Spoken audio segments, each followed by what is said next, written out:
A large portion of the Jewish nation has returned to its homeland, but the heart, soul, and mind of much of the Jewish nation are still in exile mode. This state of affairs must and will inevitably change. This is Torah Nation TV from Jerusalem, and we are speaking with the head of Machon Shilo, Rabbi David Bar-Hayim. Shalom, Rabbi Bar-Hayim. Shalom. In Vayikra 23:11, the Torah refers to the bringing of the Omer offering on a day described as Mimachorath HaShabath, the day after the Shabbat. Later in verse 15, the Torah speaks of counting 49 days, starting from the day of the bringing of the Omer, and celebrating Shavuot on the 50th day. Does it not follow that the bringing of the Omer and the first day of the counting must be on a Sunday? This, of course, is a very ancient question, as we know from what is related in the words of Chazal, in the Talmud, for example, in Masechet Menahoth. It relates how the Beit Hosim, a certain sect of Jews who did not accept the oral tradition of the Chachamim, made exactly this claim, that the first day of the counting of the Omer, or the day on which the Omer is brought and on which day we begin to count the 50 days, or the 49 days, that day must be a Sunday, and also therefore follows that if that first day is a Sunday, then the 50th day will also always be a Sunday. It therefore also follows that Shavuot is always on a Sunday. And we know from certain sources, sources from outside the mainstream of our literature, that is to say, external books such as the book of Hanoch and the book of the Oveloth, etc., that there were alternate calendars in existence amongst these sectarian groups, according to which they divided the year in a very different fashion, and according to which certain festivals fell on very specific days of the year, that is to say, they always fell on the same day of the week. But as we know, this is entirely in opposition to the oral tradition of Am Yisrael from time immemorial. And yet we must explain the meaning of the pasuk, because the fact of the matter is that we have here a pasuk which refers to the day on which these things are done as Mimachorath HaShabath, the day after the Shabbat. The Shabbat, therefore, according to our tradition, where these actions, the bringing of the Omer and the first day of the counting, are on the day after the first day of Pesach, on the 16th of Nisan, it follows, therefore, that the Shabbat refers to the first day of Yom Tov, of Pesach, which is a Yom Tov. And then we must ask ourselves, where do we find elsewhere in the Torah that the Yom Tov, any Yom Tov, is referred to as Shabbat? This term, Shabbat, is used to refer to a Yom Tov. The term Shabbat normally refers to the 7th day of the week, the Shabbat, as we know. And it's true there is also another form of the word Shabbat, which is Shabbathon, and that also is not usually the term used to refer to Yom Tov. Usually Yomim Tovim are referred to as Mikra Kodesh, but in fact in this same parasha of Omer, where these psukim appear, we also have one instance at least where Yomim Tovim are referred to as Shabbathon. I'll read the pasuk to you. The pasuk appears with reference to the Chag of Sukkot in Perek Kaf Gimel, pasuk Lamed Te'eth, that is to say 23:39 in Vayikra, referring to the first and last days, or the first and the 8th day of Sukkot. It says, Bayom Harishon Shabbathon, Uvayom Hashemini Shabbathon. So according to that, you might claim that, well, here we see an example where the word Shabbathon, which is similar to the word Shabath, refers to a day which is Yom Tov, because after all, the first day of Sukkot and the 8th day, Shemini Aseret, are not anything other than a Yom Tov. They're not necessarily a Shabbat, but they are referred to as Shabbathon. But the fact is that Shabbathon and Shabbat are not exactly the same. They're not synonymous. The word Shabbat is the more powerful so to speak, form of the word, whereas Shabbathon implies a somewhat diminished Shabath.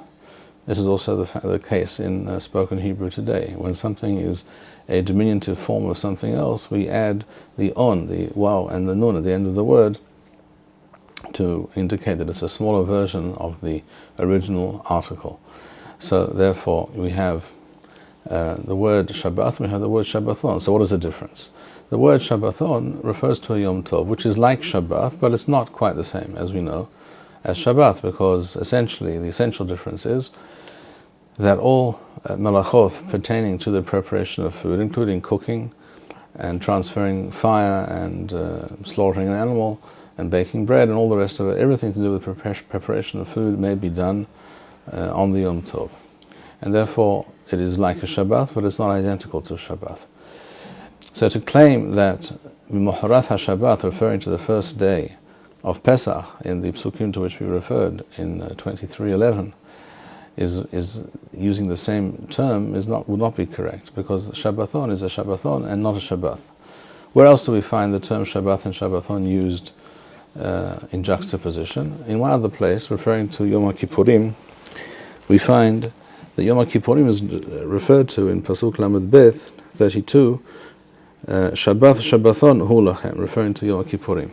This also makes sense according to what we were explaining, because Yom Kippurim is essentially identical to Shabbat in terms of its halachic status, in terms of the melachot, the types of creative action and work that may or may not be done that day. And therefore it's not described just as a Shabbathon, it's described as a Shabath Shabbathon, as a special kind of Shabbathon, which is to say it's a Shabbathon which is like a Shabbath. All of which leaves us still with the question, therefore, how is the first day of Pesach being referred to as a Shabbat? So as we said, this has been discussed from time immemorial, and many Mefarshim have weighed in with different opinions and explanations. One explanation, which seems very insightful and to my mind smacks of truth, is the interpretation of Rav Shimshon Raphael Hirsch. Rabbeinu Shimshon Raphael Hirsch explains as follows. He says, we find one other instance where the term Shabbath is used not referring to the seventh day of the week, but to something else. He refers, of course, to the beginning of chapter 25, Kaf He, Pasuk Beth, where it speaks about the mitzvah of Shemitah, the sabbatical year, not the sabbatical day, the Sabbath day, but the sabbatical year. It says, referring to that seventh year, Shabath ha'aretz Shabath l'Adonai. Here we find the other usage for the term Shabath in the Torah, where it refers to a time when the land may not be used in the normal way. In other words, we know that during the Shnat HaShemitah, the sabbatical year, we are not allowed to plow the field and sow the field with seed and do the other forms of agricultural work required to produce a good crop, and then later to harvest that crop in the usual fashion. All these things are forbidden during the sabbatical year. Rav Hirsch suggests that here too, Mimuharat HaShabbat refers to something similar, to some kind of a sabbatical referring to the land. Now what is he referring to, one would ask? After all, the Shemitah only occurs once every 7 years, and here we're talking about Mimuharat HaShabbat, something which happens every year. However, Rav Hirsch points out that with reference to this pasuk that we mentioned, 23:11, speaking about bringing the Omer, it speaks about doing this in Mimuharat HaShabbat, and it says more specifically that we are to bring Reshith Kasirachem. The words of the Torah are Wahavetem et Omer Reshith Kasirachem el HaKohen. On this day we bring to the Kohen the beginning, the first harvesting, the first things that are harvested from the field, from which of course we learn, as Rambam mentions, for example, in Choth Tamidim Musafim Perek Zayin, that until this Omer, this grain, is harvested in the field for the purpose of this special offering, the Minhat HaOmer, until it is brought on the 16th of Nisan, Until that time, we are not allowed to harvest any of the standing grain in the fields in Eretz Yisrael. So even though there are fields full of grain at that time of year, we're talking about the beginning of spring, nevertheless, you're not allowed to harvest any of that grain until the Omer is brought. In other words, we have here an interesting reality. We have a kind of mini Shemitah, a mini sabbatical every year. In other words, even though we are allowed to plow the land, sow the fields, and work the fields in the normal fashion from the beginning of the year, from Rosh Hashanah and throughout the winter up to the time of Pesach, nevertheless, we are not allowed to actually benefit from our work. We're not allowed to enjoy the fruits of our labor and harvest that crop until we first bring the Omer on the 16th of Nisan. So that land is actually, as it were, forbidden to us, and that produce, that crop, we may not touch and benefit from until we bring the Omer. So it's a kind of Shabath, in the same way that the Shnat HaShemitah is a kind of Shabath, as the Torah explicitly refers to the 7th year as a Shabath. In the same way, every year we have a certain kind of Shabath, Shabath HaAretz. We have a certain agricultural period of inactivity ordained by the Torah, and it is ordained by the Torah for exactly the same reason that the Shemitah itself is ordained by the Torah.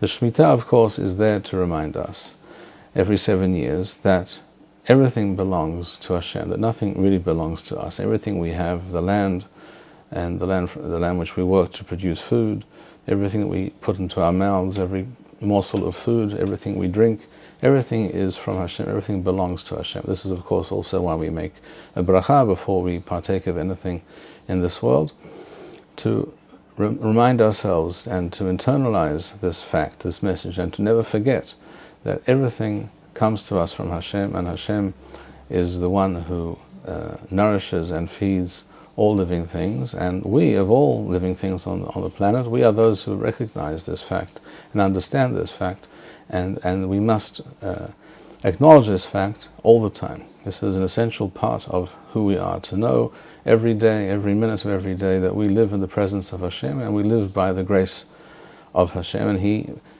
provides us sustenance by His grace. And this is something which is unique to the Jewish people. No other nation, no other civilization, no other culture is able to perceive these matters in such a way and turn it into a common standard of practice and custom for an entire nation to live in that, with that awareness and that understanding. But the Jewish people are capable of this, and we are commanded to do this every 7 years, to remind ourselves in a very powerful way, in a very meaningful and in a way that cannot be missed, that cannot be overlooked, by not working the land for an entire year. But that is not enough. To be reminded of something once every 7 years is insufficient, because in the interim we are likely to forget until the next Shemitah comes along. Just as the Netziv, in his commentary on the Mitzvah of Tefillin in Parashat Bo, in Perek Yud Gimel, in Sefer Shabath, the Netziv points out that Tefillin come to remind us of the reality and the fact of Yetziat Mitzrayim, and all that implies, that Hashem is omniscient and omnipotent and able to change the order of the created world and to perform miracles, and that He is in charge and He directs history, etc., etc. These are the lessons of Yetziat Mitzrayim, and this we, of course, remind ourselves every year at Leil Seder and during the Chag of Pesach, and we teach our children, our grandchildren, we pass this understanding and this information on to future generations. That we do once a year. But in order to not forget, to be reminded of this on a daily basis, we also have the Mitzvah of Tefillin, which is also there to remind us exactly of these same messages, these same ideas, but in a briefer and more compact manner. Therefore, the pasuk referring to Tefillin, says the Netziv, says, this is here as a reminder between your eyes, to remind you of Yetziat Mitzrayim on a daily basis. And the Netziv provides the following mashal, the following explanation. He says, just as a father who wishes to convey to his son a very important message, a very profound idea in the realm of moral behavior and a correct attitude to life and how one should conduct oneself, etc. Just as a father who wishes to do such a thing will point out these ideas and convey these ideas and spell them out for his son in a detailed manner once every so often at lengthy intervals. Nevertheless, he will, if he wishes to be sure that his son does not forget that lesson, he will remind him every day. He will say, remember what I told you some time ago when I spoke to you at length about this thing, just to remind the son that he shouldn't forget. And if the son says, yes, I remember, that's enough. He remembers the lesson, he hasn't forgotten. In the same way that tefillin comes to remind us of that which we remember, that which we internalize every Pesach once a year.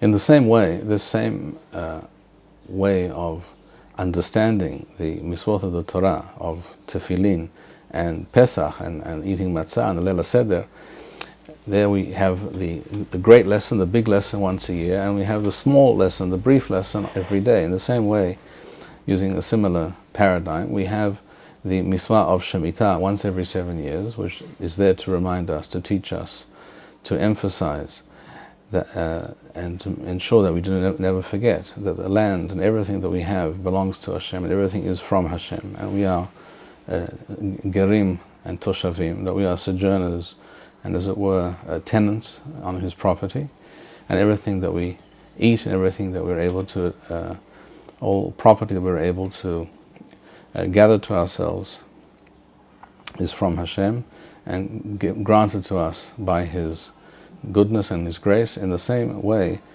the mitzvah of Shemitah comes to remind us of these things once every 7 years, but the same lesson is imparted to us every year in the period leading up to Pesach, leading up to the second day of the Chag of Pesach, the 16th of Nisan, because at that point we have fields full of grain which we worked for, which we labored for, and it's all there waiting to be harvested, and yet we're not allowed to touch it until we bring them in Sefirat HaOmer, so that we remind ourselves every year of that same lesson, that everything comes from Hashem, and therefore that day is referred to as the Shabath, the Mohorat HaShabbat, the day after the Shabbat, because it is the day on which the period of not being able to avail ourselves of that produce, not being able to harvest that produce, that period of a sabbatical, of a Shabath, comes to an end, and therefore that day is referred to as Mohorat HaShabbat.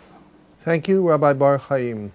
We would like to encourage our viewers to share these videos with friends and send in your responses. We would also like to suggest the following opportunity to our viewers. If you identify with Rabbi Bar-Hayim's message and would like to sponsor or dedicate a video interview with the Rabbi in honor or memory of a loved one, if you would like to obtain Birkon Nusach Eretz Yisrael or invite the Rabbi for a speaking engagement, please email us at office@machonshilo.org.